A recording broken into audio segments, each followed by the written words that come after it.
kalau Prof sendiri melihatnya nantinya vonis Verdi Sambo ini bisa sesuai dengan harapan masyarakat nggak sih dengan segala bentuk tuntutan keadilan atas hukuman gitu, Prof? Ya, suatu putusan pengadilan. Apa itu putusan? Nah, putusan itu adalah pernyataan hakim yang diucapkan terbuka untuk umum, yang berupa putusan bebas, lepas, atau pemidanaan. Ya. Nah, terhadap kasus Sambo, bebas, lepas tampaknya mustahil, sehingga adalah pemidanaan. Sekarang pertanyaannya, pemidanaan mana yang memberikan keadilan? Nah, penuntut umum sudah merumuskan adalah di dakwa 340, yaitu pembunuhan berencana. Berencana, ya. Berencana, itu ada pidana mati, seumur hidup 20 tahun. Konteks seumur hidup menurut saya sudah adil, dan hakim tampaknya juga melihat seumur hidup. Karena apa? Pertama, bahwa tidak ada yang meringankan. Mudah-mudahan hakim tidak ada yang meringankan, Mbak. Gitu ya. Kalau sepakat ya, tidak ada yang meringankan. Kedua, dilakukan oleh seorang penegak hukum. Ketiga, merusak citra kepolisian. Nah, konsep seumur hidup ini suatu tuntutan dan putusan yang bisa dieksekusi. Itu Mbak Agi, dieksekusi. Pertanyaannya kenapa tidak mati? Nah, gitu kan. Keluarga korban mengingat tidak putusan mati. Pidana mati. Karena Indonesia itu menurut saya sekarang itu dalam kondisi tanda petik moratorium pidana mati. Sehingga kalau sampai penuntut mati dijatuhkan pidana mati, pertanyaannya Indonesia dalam keadaan moratorium pidana mati. Sekarang ini kalau kita lihat kasus-kasus pidana mati, Mbak, ada ratusan, Mbak.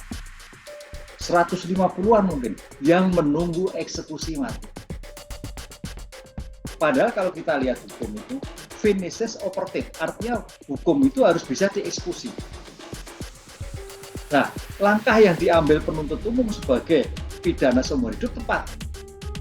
Karena kalau seumur hidup itu nanti tidak mendapatkan gerasi. Nah, itu loh.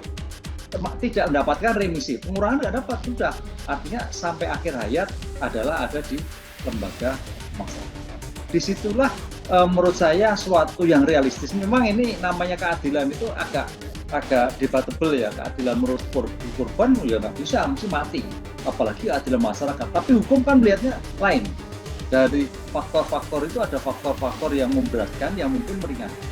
Disitulah tampaknya hakim cenderung pidana seumur hidup. Atau mungkin Mbak Agi, yang kalau kemarin itu ada gerakan bawah tanah, gerakan bawah air, bisa juga tidak mati tapi menjadi 20 tahun. Wah, itu kalau menjadi 20 tahun potensi pengurangannya sangat tinggi sekali, dan ini kayaknya tidak masyarakat akan teriak gitu. Begitu sementara Mbak Agi. Kalau sebenarnya dari berbagai macam bukti di persidangan gitu kan, Prof, sebenarnya bukannya nggak terlalu terbukti ya bahwa ini adalah pembunuhan berencana, atau justru sebenarnya sebaliknya, karena kan ada beberapa poin-poin tuh kalau nggak salah waktu yang disampaikan juga. Ya, kalau menurut yang saya baca, dakwaannya terbukti dari sejak Magelang dan sampai Jakarta, kemudian sampai persiapan.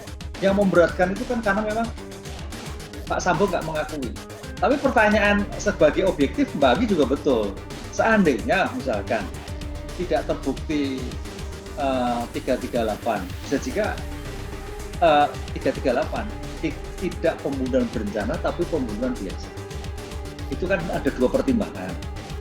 Oke, Prof, kalau dari Prof Ibnu sendiri, prediksi vonis terhadap para terdakwa Verdi Sambo, Putri Chandrawati, Ricky Rizal, Kuatmaruf, dan Richard Eliezer, gimana, Prof? Ya, bicara putusan, sekarang yang jadi menarik adalah unsur independensi hakim.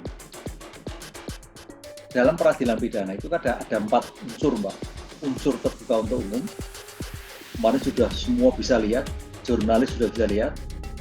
Unsur pembelaan, unsur pembuktian dulu, di mana dengan scientific crime investigation dikeluarkan semua, kedokteran forensik, digital forensik, language forensik, kemudian terkait dengan balistik forensik, semua keluar. Dan itu biaya nggak murah loh Mbak, mahal. Biaya mahal, itu pembuktian. Jadi bukan pembuktian manual. Yang ketiga adalah pembelaan. Pembelaan di sini negara memberikan suatu perubahan penuh pada penuntut umum untuk melakukan suatu pembelaan. Bahkan kalau Mbak Anggi melihat suatu pembelaannya si Pak Sambo itu 1000 sekian halaman. Nah, artinya kan suatu yang all out. Nah yang terakhir adalah independensi. Nah pertanyaan Mbak Anggi, apakah hakim independensi melihat perkembangan situasi perkara inilah perkara yang mendapatkan perhatian publik, negara, presiden, saya kira akan independen. Suatu taruhan yang luar biasa kalau main-main dengan putusan. Sehingga prediksi saya terhadap Freddy Sambo adalah tetap seumur hidup. Eliezer itu adalah berkurang karena sebagai justice kolaborator 12 mungkin bisa 6 atau 7. Kemudian si Ricky Rizal adalah kan 8 bisa 6 atau 7. Kuat juga berkurang. Bu PC pun kayaknya juga bisa berkurang. Tapi kalau naik agak sulit karena saya melihatnya sebagai aspek perempuan, gender, yang sebagai bentuk pertimbangan bertanggung jawab pada anaknya. Sila kelima, keadilan bagi seluruh rakyat Indonesia, menjadi sesuatu hal yang sangat dinantikan oleh masyarakat terkait dengan vonis yang akan dijatuhkan kepada para terdakwa di pengadilan. Hakim yang digadang-gadang menjadi wakil Tuhan mempunyai tanggung jawab yang besar. Tentunya harapan pemenuhan keadilan bagi keluarga korban Yosua Huta Barat pun sangat dinantikan. Apakah hakim sanggup untuk memenuhi harapan masyarakat atau justru membuat keputusan lain di luar dugaan banyak orang? Saya Anggi Pasaribu, terima kasih sudah menyaksikan Inside Story with Anggi.